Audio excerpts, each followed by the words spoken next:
Oi, gente. Eu vou mostrar o meu cachorro, que vocês vão achar engraçado o nome dele.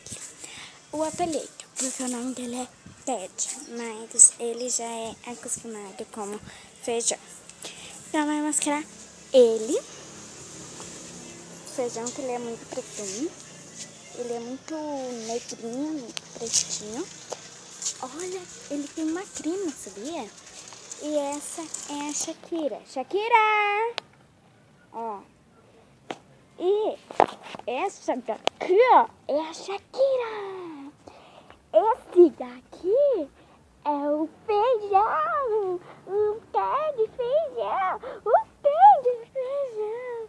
O pé de feijão. Shakira. Shakira, quer apanhar? Então tá. É o Ted. É o Ted. Shakira, é o Ted. Ó, hoje mesmo, agora há pouco, eu estava brincando de pega-pega com ele. E ele brinca comigo bem legal.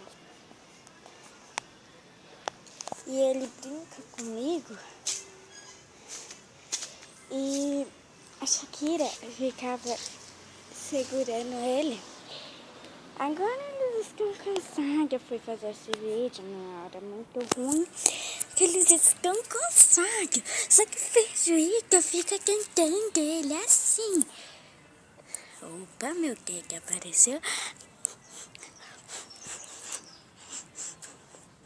Olha, gente, ele muda um monte quando eu pego a vara e falo: cadê o feijão?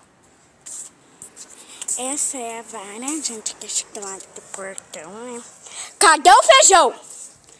Cadê o feijão? Feijão se vai apanhar. Cadê o feijão? Até o tipo que ele é. Tô brincando, eu não vou bater no Feijoito. Cadê a Shakira? Eu vou bater na Shakira. Eu vou bater na Shakira. Cadê o feijão?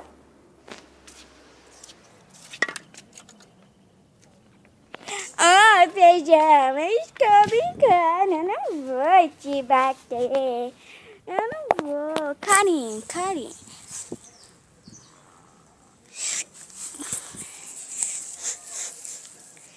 Então vai acabar com a Shakira e o feijão. Vem aqui, Shakira.